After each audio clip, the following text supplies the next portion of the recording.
How's it going, everyone? It's me, Universal A-Bomb, and welcome back to another video. I realize it's been a very long time since I last uploaded, and I'd like to apologize for the hiatus. Let me explain what's going to go on in this channel from now on. Think of this as an introduction to a new era on my channel, in which I will not be exclusively uploading just video game content and my foolishness on this channel, but as well as tech videos. Yes, I'm going to be converting this to a tech channel, hopefully. And as you can see from the title of this video, it is going to be about my first PC build. And I do not want to make this intro very long, so how about we get right into it? Okay, so you can see I used a system and a website called User Benchmark to actually locate all the parts and components that I was going to use in my build, and then see if there were any compatibility issues with my parts, and see also how powerful my build would actually be after I had fully assembled it. And yeah, this is a very useful tool. It also has its own benchmarking program that you can install once you build your actual computer and use it to run diagnostics and tests, as I will be doing in this video. And you can see that I'm just searching for a few of the parts that I actually put in this build. And yeah, I'm just searching up, you can look up your SSDs, your GPUs, and CPUs. And then I went on a website known as Newegg. Everyone knows about this website, to actually search for the parts and then price match them on Amazon, as I will show you here. These are all of the parts that I ordered to complete my build. The total value of this computer itself equaled a sum of around $892, so I'd say that's pretty good. But how about we move on to the parts themselves, shall we? Okay, let's start off with the NZXT H500i mid tower. I chose the black edition because I like its sleek and modern design. It looks very nice on my desk. It overall has a very good airflow. It comes with 2 stock AirRef intake fans, as well as its own RGB lighting system powered by CAM software. And it has its own signature power supply shroud, so you can store your power supply under the system itself without having to see it. It comes with 2 case panels, one being a tempered glass panel so you can view into all your parts, and the RGB lighting system. Kind of makes me feel like I'm looking to an aquarium without the fish. Instead, it's just a bunch of electrical components. But let's move on to the processor. I decided to choose the Intel Core i7-6700K, the Skylake architecture, because it was very cheap due to the fact that CPU prices are very high right now. Yeah, it's overclocked to 4.2 gigahertz, and it's also being cooled by a Cooler Master Hyper 212 Black Edition. My motherboard is an MSI H270A Pro, and it's powered by 2 8GB sticks of DDR4 RAM from Crucial Ballistics Sport LT. And we also have the SFX AMD Radeon RX 580 with 8GB of VRAM. Yeah, it's beautiful, the competitor of the 1060. I enjoy this graphics card. We have a 120GB Crucial BX500, as well as a 1TB 7200 RPM HDD. We also are being powered by a 750 watt EVGA power supply. Let's move on to some benchmarking, shall we? Okay, let's start off some benchmarking and see what this hardware can do. I decided to pick a very popular PC game, which is Rainbow Six Siege, because it also has its own benchmarking system built into the game, so it's very convenient for me. I decided to run my game at custom settings, in which my shadows were turned down to medium settings, but my texture quality as well as my shader quality was turned up to maximum.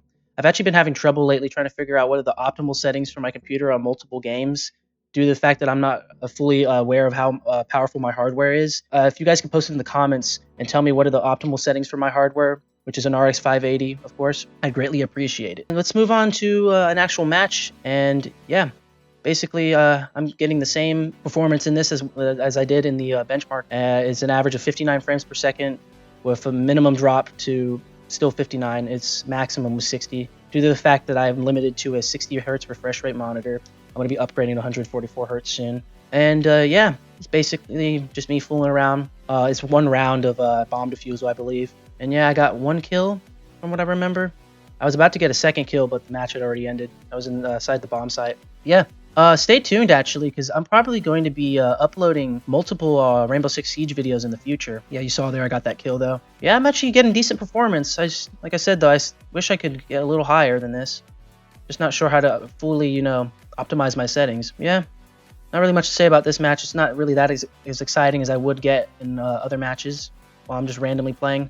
Wish I would record, but you never expect what's going to happen when you're playing this game. It's always different. But yeah, we're going to move on to GTA 5 and see what this can do in that game. Okay, so I decided to run the benchmarking tool in GTA 5 to see what's going on. And actually, at first, I was having trouble trying to get a decent frame rate in this game. It kept dropping to like 30 frames per second for some odd reason. But I'm pretty sure that was due to the stress that Streamlabs OBS was putting on my computer. You guys could also post in the comments helping me actually set up my OBS software to fully run at a decent frame rate on my computer, I'd greatly appreciate that as well. Yeah, I'm still all new to this. I'm using totally different software and tools to record videos now, just because I want to get better quality on my videos. Because as you can see from my previous content, it was very, very poor. But yeah, no longer. I'm gonna provide you viewers with the best content from now on.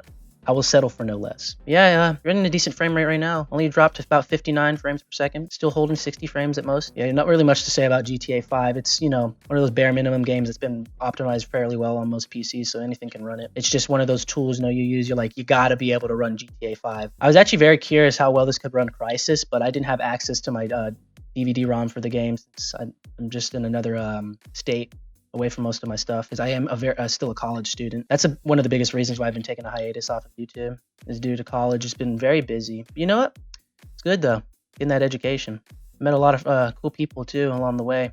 I'm actually friends with another YouTuber known as Boofcan. You guys should check him out. I'm gonna post his channel in the description. Not sure how he'd feel about the publicity, but I'm pretty sure he'd appreciate it. So yeah, guys, go check him out. He posts Fortnite clips all the time. I'm no Fortnite player, more of an Apex player, so I might play that too. You guys can see what I can do in that game. Pretty good at it. Actually, I'm also going to ask you guys to recommend what you'd like to see me play, because I have a lot of games now on PCs now that I've moved to the platform more. Don't really know what to play.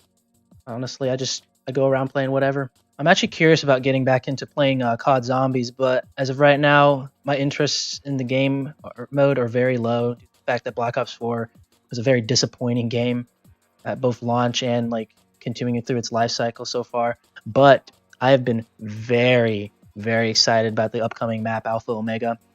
Too bad I can't play it right now since I'm an Xbox player. Yeah, I'm a scrub. Don't judge me. So I guess that's all there is to show off for GTA 5. So how about we move on to a game that's notorious for having horrible optimization and performance on PC. Hope you guys can guess this game. Let's move on. You all guessed it right. It is Batman Arkham Knight. And I'd like to apologize for the quality of this footage. It seems after I had rendered it, there's this weird grain cast across the screen.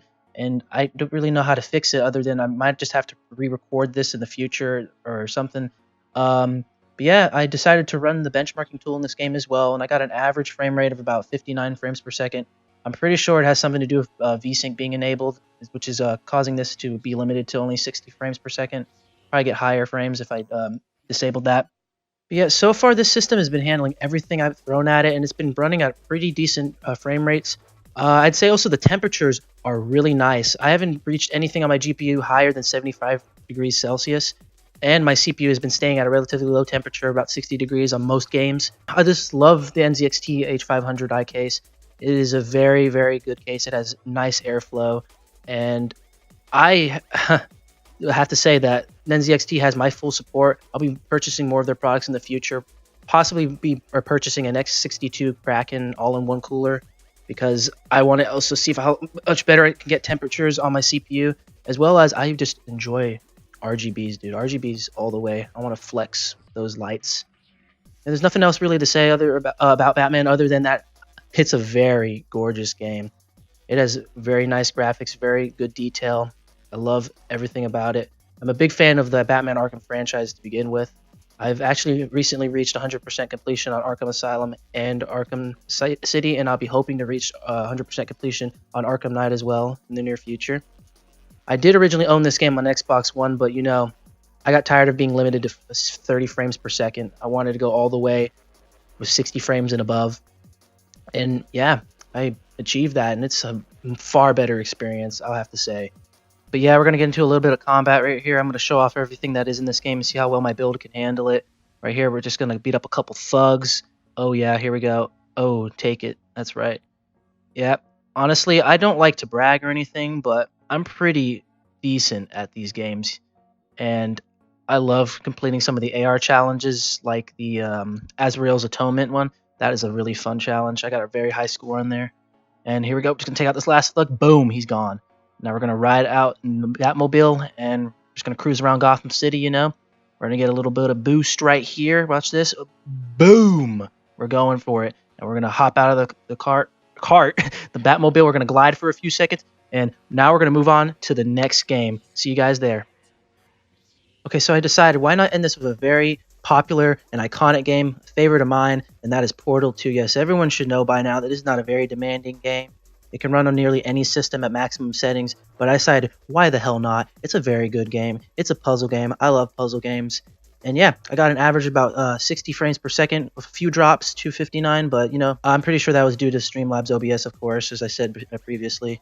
I need to still optimize the settings on there. But yeah, I'm actually pretty decent at this game. I've been curious in getting into speedrunning. Hopefully at some point I might live stream it in the near future. As you can see in this recording, I didn't really understand what I was doing because I have not played the main story in so long. I usually only play like custom maps. So this test chamber was kind of confusing at first, but I figured it out in the end. Gonna try and speedrun through the entirety of Portal 1 and Portal 2. Because, you know, I want to get better and better at the game. I want to be like those people that can beat it in like 2 minutes. Crazy what people can do nowadays. But yeah, there's not really much to say about this game, of course. It's a very simple game. Anyone can get into it. I'd highly recommend it if you haven't played it yet already. But yeah, I'm going to probably be posting a lot more collaboration videos with other people. I still am curious about recording with Roadrunner in the future again, because we haven't played a lot of games recently. We're actually curious about getting back into playing another Pokemon Let's Play. But I got to contact him about that first. I'm also going to probably be doing a Minecraft Let's Play because, you know, that game's coming back.